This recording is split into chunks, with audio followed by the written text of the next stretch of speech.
Hey guys, just want to take a minute to answer some frequently asked questions about my Velomobile. In case you guys don't know what this is, or you've never seen this channel before, this is a Velomobile made by Velomobile.nl. There's the company. Model is a Carbon Quest XS. There's currently only 196 of these ever made, and this is production number 169. So I recently got this racing hood for it, right here. And for those of you who don't know what this is a recumbent tricycle. And it's pretty much just a bicycle with 3 wheels that put you in a reclined position. So if I open up the hatch here, you'll see a seat that's just kind of laid back. You have pedals up in the front. This is a 3x11 system. So people ask me how you steer this thing. This is how you steer. This is called a tiller steering system. So right, left. On this, I have my front gears, which I have 3, 1, 2, 3, and my rear gears, which is 11 speed. You can tell right there. Trigger shift. This is the brake. This has 2 front wheels. Inside that wheel arch there, and inside that wheel arch there. Now, both front wheels have drum brakes on them. This has 90mm drum brakes on it. And this one brake lever actuates both brakes, so you gotta make sure this is adjusted properly. Otherwise, it'll pull to one side or the other. Some of the features this thing had a grip shifter on it right here. I didn't like it because when your hands got sweaty, it would just slip. So you wouldn't be able to shift up. But people ask me, well, how do you signal on this thing? Well, I have turn signals, but this, it signals to right. You see the light flashing there. You see the lights flashing here. And up here. So that's for the right side. Left side, you see an indicator over there. It's currently covered by my GPS. Kind of just have it strapped over the stock one. That's the left one.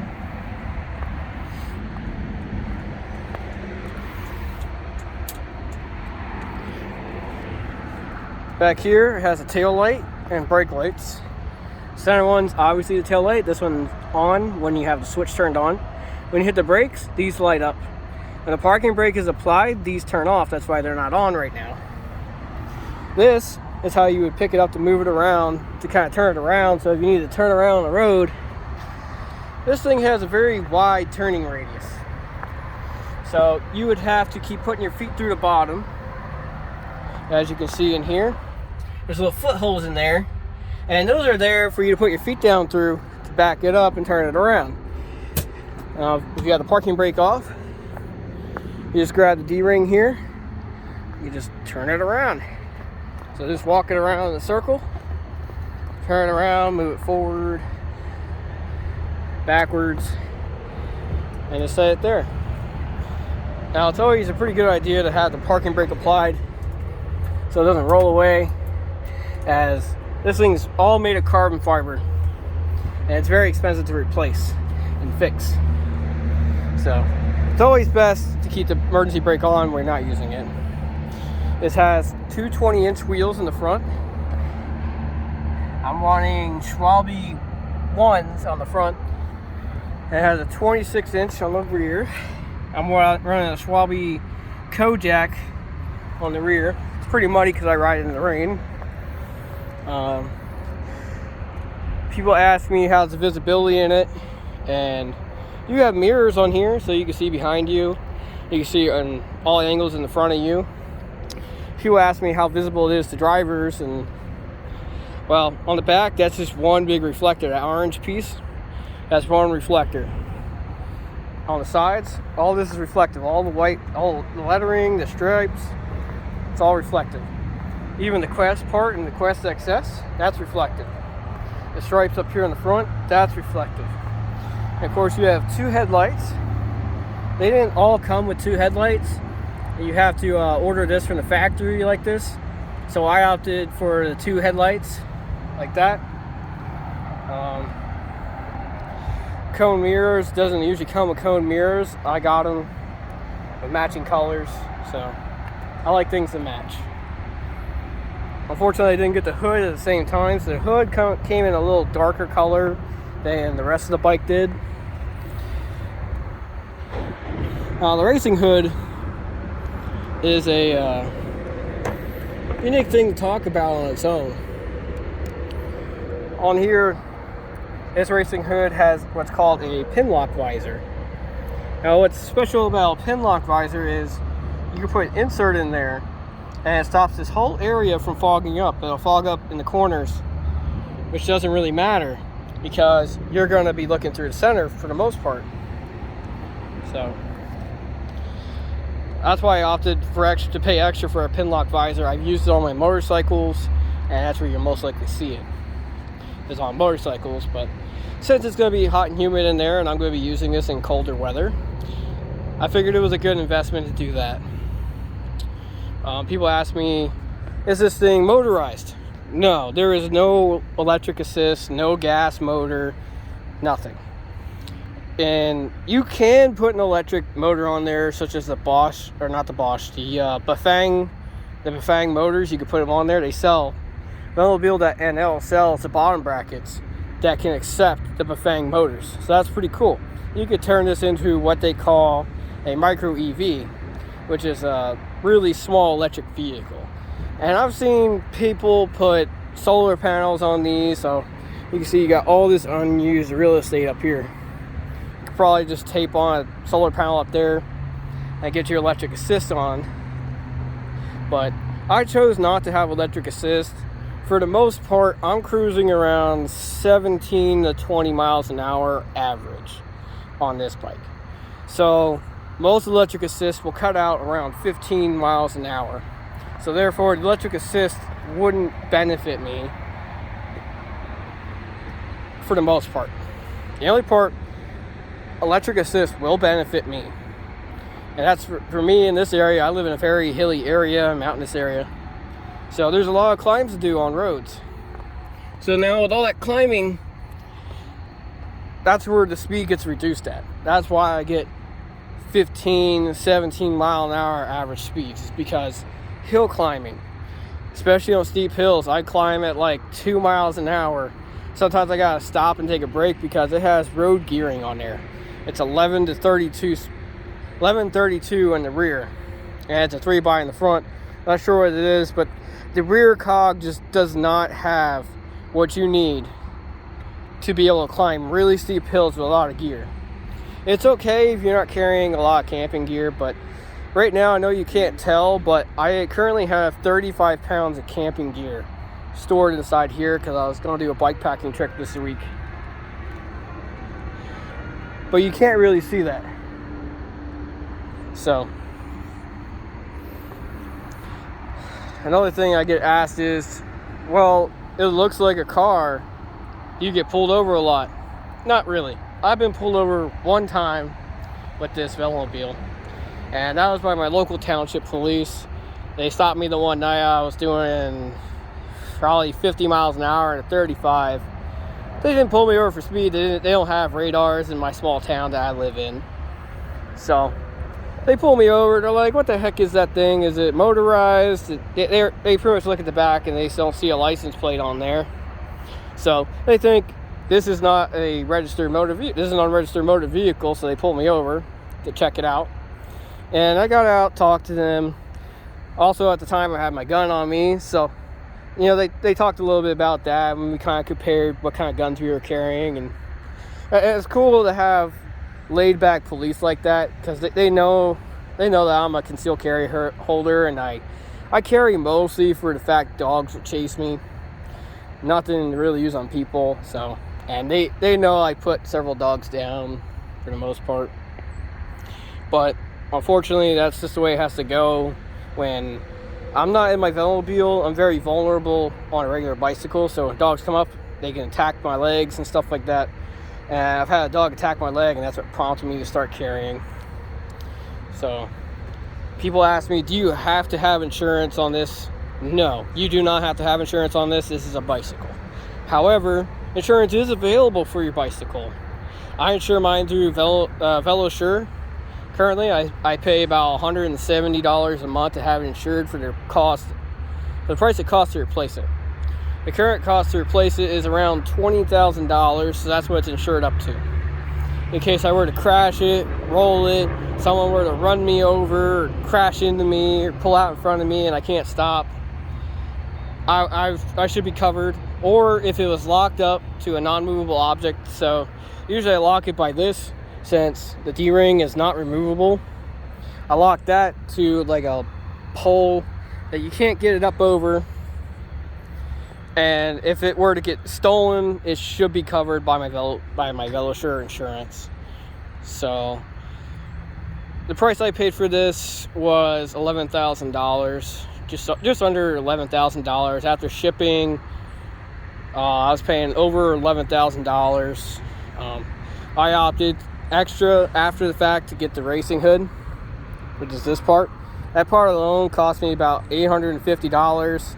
Plus, I think it was another $25 for the Pinlock visor, which honestly is a steal at that price, because here in the U.S. to get a Pinlock visor, you're looking at $80, $90. So it's definitely a deal to get it from the manufacturer.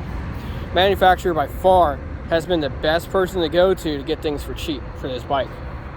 Whether it's components or whatnot, it'll take a long time to get here. It'll take a little bit to get here, but it's worth the wait.